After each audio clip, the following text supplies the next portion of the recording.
Welcome! This video will show you how to prepare the Justice of the Peace Sworn Financial Statement Report for the Louisiana Legislative Auditor's Office. The form is 2 pages. The first page is the affidavit. The top portion should be filled out with information including your name, your ward or district and parish, physical address, your telephone number, and your email address.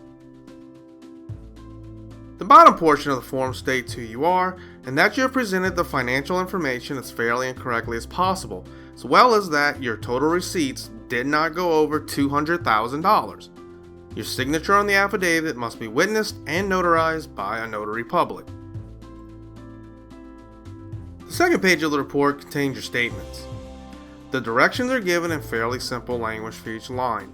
The amounts requested are entered in the spaces provided for each line.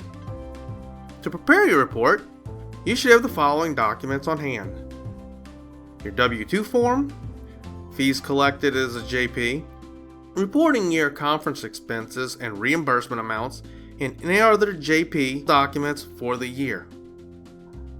First, enter the amount of your state and parish salary from JP W-2 form box 1. Do not send your W-2 form to the legislative auditor. If you collected any fees as a JP, enter that amount. If the parish paid conference fees directly to the Attorney General for you, enter the amount the parish paid. If you paid conference fees to the Attorney General and you were reimbursed for them, and/or reimbursed for conference-related travel expenses, enter the amount reimbursed. If you collected any other receipts as JP, such as benefits, housing, unvouchered expenses, or per diem, describe them and enter the amount. Moving on to expenses. If you paid any fees you collected to your constable, enter the amount paid here. If you have employees, not including your constable, enter the amount you paid them in salary and benefits. If you had any travel expenses as JP, including travel that was reimbursed, enter the amount paid.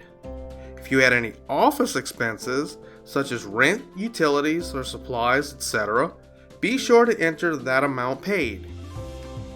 If you had any other expenses as JP, describe them and enter the amount.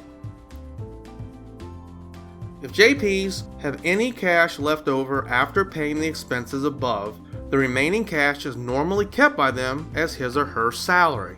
If you have cash left over that you do not consider to be your salary, please describe it below.